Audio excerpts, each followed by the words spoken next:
story that we're tracking here on India Today Global. Ismail Haniyeh killed in Iran. The Israeli authorities are not really coming out and accepting whether if they've done it or not. In fact, they've refused to comment on what they call the particular incident. United States of America has also not come out and really admitted to knowing about it. They have feigned ignorance. The only two sides that have come out and confirmed that Ismail Haniyeh is no more is the Hamas leadership, as also the Iranian Revolutionary Guard Corps. So Iran has accepted it. Many other countries have come out. There has been reaction from across the world, particularly from West Asia, what we call the Middle East. What impact could this have at a time when we are seeing a very polarized world when it comes to the Israel-Hamas war? I'm being joined by Professor Emrullah Uslu, who is a professor of international relations at University of Maryland Global Campus, also a West Asia expert. Professor Uslu, thank you so much for joining us here on India Today Global.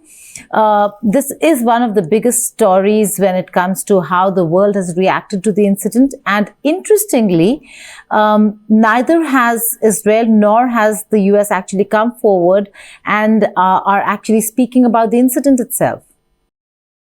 Yes, indeed. I think if Israel is in a situation that they cannot really accept or deny the situation, because if they accept it, and it means that they open a declaration war because you are attacking another country's capital city, and therefore Israel is very much limited on that to accept. And on Israel also have committed similar assassinations previously and never accepted that they have done it. Although the world and the media knows that Israel done it, but they don't officially acknowledge that they have done it. So in terms of United States is walking a thin line between establishing a peace, possibly negotiation for Hamas captured Israelis, and therefore United States is also limited to accept or acknowledge who has done. So they are very much tied in terms of accepting the responsibility, claiming the responsibility. I don't think they will ever done it. Maybe 10 years from now, we will hear here and there, some people will come out and say, yes, we have done it, but now currently they will not. Why? Professor Uslu, why is it that they are carrying out this operation? It's certainly a special force operation or an operation that has been carried out through a missile strike, but certainly only few people knew about it. It was planned, it was targeted. Why is Israel shying from accepting? Well, Israel needs to give messages to, Israel has different audience to give messages to. I mean, one is the axis of resistance, what Iran is called, and of course they got the message clear and loud. And Israel targeted two leaders from those axis of resistance. Yes. Hamas leader and Hezbollah number 2 is gone in 12 hours differences. And I think they got the message. When it comes to sending messages to Israeli audiences or global audiences, it would be too risky, because Israel in this situation is on the one hand facing international criminal court, and also needed to maintain its status as respecting international law, which requires another country not to attack such operation in capital city of your enemy. So I think from the Israeli perspective, those who needed to get the message, they got it, and those who do not wanted to know, and they cannot really accept it because there is a diplomatic limitation for it. But Ismail Haniyeh also was one of the key players when it came to negotiations, the political face of Hamas rather than the one with the arms, which is Shinwar. So at such a juncture, the timing of this assassination, the timing of the killing, happening just on the first day as Masoud, the new president of Iran, has taken office. How do you see it? Because we are looking at a reformist president taking office in Iran. And on the first day of his taking office, he has to be faced with such a huge challenge. He was hitting a conciliatory note. That certainly cannot be the case now. And so where do you see Iran and its new presidential administration head then? Yeah, absolutely. Timing is so important for Iran and for Israel as well. When it comes to timing in Iran, when it comes to conducting operation like this, you need to have planning, long lasting plan to carry out such attack. You just can't wake up in the morning and saw Ismail Haniyeh walking in the street of Tehran and shoot them in missile. No, it doesn't happen. You have to have an information from inside. That is why it is critical to understand who tipped off the whereabouts of Ismail Haniyeh and who helped them from inside. I think Israel, yes, we know that Israel has been targeting and announced that Israel will eliminate the leaders of Hamas. No, there is no secret on that. But the question here is that who helped Israel in Iran to carry out such attack? And is there any political rift between reformers and the hardliners in Iran? It is possible that hardliners do not want to see Iranian president take a reformist agenda and therefore putting himself in between rock and a hard place. And it is likely that Israel got some help from this. Otherwise, it is a shame for Iranian intelligence, Iranian security apparatus to face such operations in Iran. So right now, the reformers in Iran has nothing but to respond to Israel. And this response has to be in a way that they have to restore Iran's credibility in the eyes of its proxies, axis of resistance, and also in the eyes of international community. So now reformist president is very much limited right now with this operation that he cannot do much about it. Right. For President Pezeshkian, this is going to be a major challenge. But look at the responses that have come. Professor Uslu, why do you think, now we do know that, okay, you're saying Israel in a way is refusing to comment, but the US is completely feigning ignorance. Why do you think that is happening? Whenever they have carried out operations, they normally come out and say it openly. Is it because this entire operation can really escalate to an extent that that the US will have no control over, and that they do not want to look like they were involved, firstly? And secondly, do you think they actually were informed, apprised, or a part of this entire operation?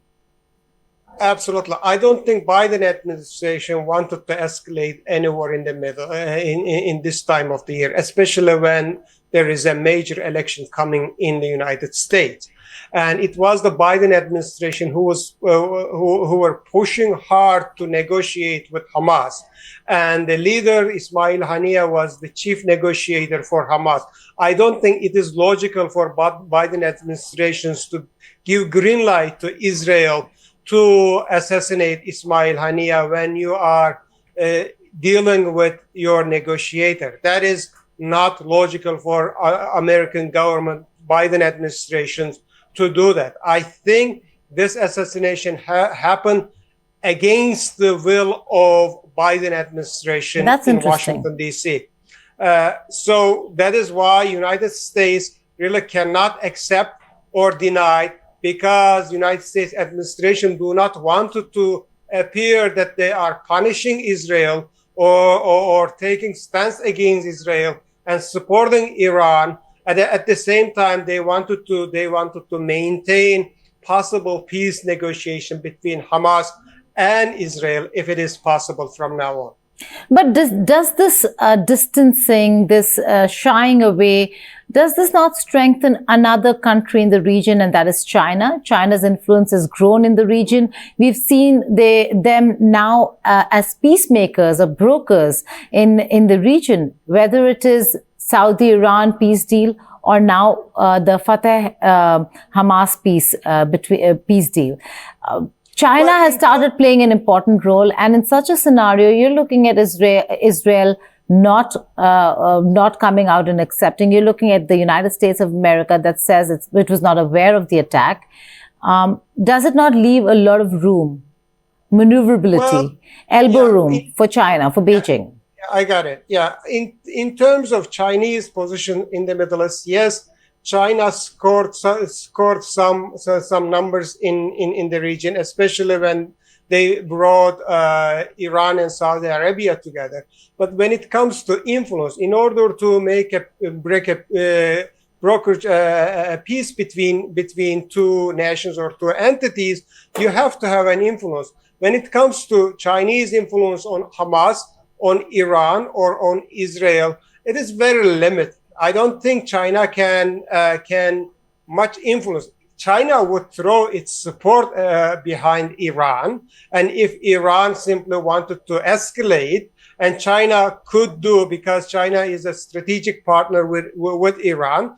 But when it comes to making peace and deal or inserting yourself into the affairs between Iran and Israel, you have to be a neutral broker or a stronger broker like the United States. And China is neither of them. Certainly, it has some limited impact by putting, its weight behind Iran. It may, but critical regional or global actor could be Russia. And Russia, I was just going to ask you that. It's not just China, it's the Russia-China combination, of the combine, that certainly will make a huge difference. And also remember, Professor Uslu over here, India plays a very unique or is positioned very uniquely when it comes to how it views Iran. During the swearing-in ceremony, interestingly, when Ismail Haniyeh was there on the stage for the photo op, we had an Indian representative too. We had a Union Minister Gadkari representing India. So these countries that have come together, India very uniquely positioned because it shares very good ties with the United States of America, but also understands the criticality and importance of strategic importance of Iran in the region. All these countries coming together certainly puts Israel's position or weakens Israel's position to a certain extent in how they want to go about doing things, especially when it comes to Gaza? Well, indeed they should. They should use their influence to limit Israeli aggressions in the region. But when it comes to capability, whether they can do it or not, no, they have very much limited capability. Look, this is the situation in Israel after October 7. Before October 7, Israel was a dominant player in the region, and it was projecting its power in the region, especially against non-state actors. Right. But October 7 simply washed that Israeli dominance and deterrence effect in the region, and Israel wanted to restore it in order to survive. And for Israel, until they restore that deterrence effect on the region, Israel is in the existential threat. At least this is how Israel sees herself in this situation. With these operations, especially in last two assassination, Israel came on top again and almost restore pre-October 7 status in the region. Right now, the ball on the corner of Iran, and Iran wanted to maintain a long-lasting and prolonging the war so that it would drain out Israelis' capabilities and Israelis' economy and Israeli military capabilities, and willing to fight. And this is the Iran strategy. Now, with this recent assassination, Iran needs to restore or rethink its strategy, whether the long-term and prolonging war would help Iran, because Iran get a big blow on her capital. Right. So that's an important point that you make. But when it comes to implications, what are the implications then for the globe, for the region? Well, if Israel restores its pre-October 7 position, maybe we could see some change or returning to status quo in the region. Iran would continue to play with its own player, but certainly it would be a big blow for Iranian regime, and we could expect some regime change because such event would embolden anti-regime activities within Iran. That is why Iranian regime does not want to see people see them as weak, and that's why they have to do something about it. And when it comes to doing something about it, what can they do? They have limited capabilities and limited capacity. They cannot wage a full war on Israel because it is limited in terms of geography and in terms of capacity, in terms of the military and political capacity. That is why Iran probably in coming days will use its proxies, especially Hezbollah, to target critical infrastructure such as chemical facilities in Israel or other flammable facilities. It would give a good optic for Iran and to restore its post-October 7 status in the region. That's a very interesting point you make. You're saying that Iran will target flammable facilities so that there is going to be more optics and the response will look big. But in terms of Iran's response itself, Professor Uslu, the fact that all the other cases that you've mentioned, whether if it is Qasem Soleimani or for that matter, the army commanders who were killed in one of the consulates in Syria, or for that matter, all the other leadership who were killed outside of Iran, this by far could be one of the biggest attacks within Iran in Tehran, where the Hamas leadership was targeted and killed, assassinated in Tehran on Iranian soil. We've seen the Ayatollah come out and pledge for revenge. That he is going to avenge the death of Ismail Haniyeh. We've also seen a lot of strong reaction coming in, not just from Beijing, Pakistan, Turkey as well. So in such a scenario, are you only envisaging a proxy war, or is it going to be a little more than that?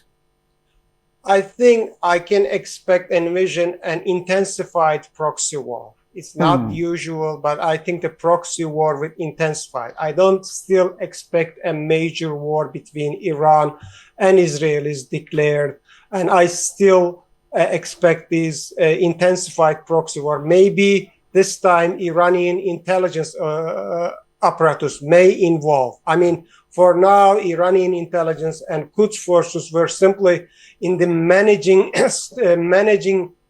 status of those proxies. They were simply managing how proxies would respond to Israeli reaction. Right now, they may put their shoes on and go into field and conduct similar operations. But still, I expect clandestine operation, not a major war.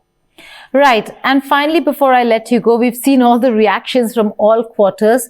But in terms of an acceptance, in terms of saying, well, this did happen, do you expect an official communication anytime soon, or this will be left as is for anyone and everyone to speculate and keep speculating? There has to be a time frame within which there will be some announcement from some quarter.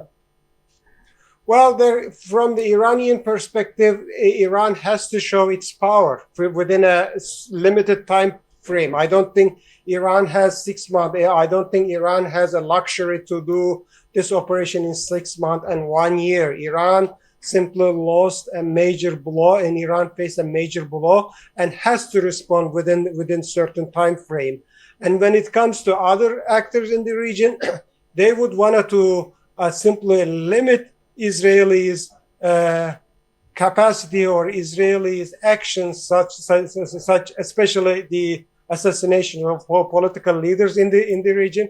They also have limited time. So what I expect from now on, maybe in coming month or two, we have to see some kind of response from Iran. If not, it means that, Iran is simply sleeping on it. But what's also interesting over here is that there are no visuals, that there is no confirmation apart from the statements that have come out from Israel, from Iran and from the Hamas leadership. There's actually no visual proof of what really happened. We're still speculating on whether if it was a missile attack, a drone attack, how was it carried out, no body really to see for, to confirm anything for now. It's just going by what Iran has announced and going by what the Hamas leadership has confirmed. I think in last few minutes or last 30 minutes, I have seen some images, a wreckage that the attack took place. So I think Iran wanted to send a controlled message so that it saved its face. I think that the attack was so humiliating to Iran, and they wanted to control the message. That is why we don't see much of video footages or photographs or things like that. I think scene was horrific, and I have seen a couple of videos from the area. And it was for horrific. It would further humiliate Iran. That's why I think they wanted to prevent this further humiliation. All right. So to mitigate the humiliation that Iran has suffered, it certainly has been a huge intelligence failure to host the Hamas leader for the swearing-in ceremony of the new president, and then for him to have been killed. Before I let you go, Professor Uslu, just one last question. Do you think there could be insider involvement in this entire operation? Could they have done it on their own, or would it have been absolutely impossible without an insider job, without an insider helping them out, or it being an insider job?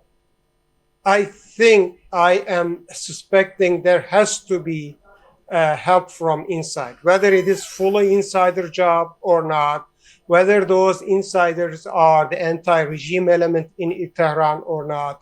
But these types of operation cannot be conducted just through signal intelligence or non-human intelligence. I think there is a human involvement in this.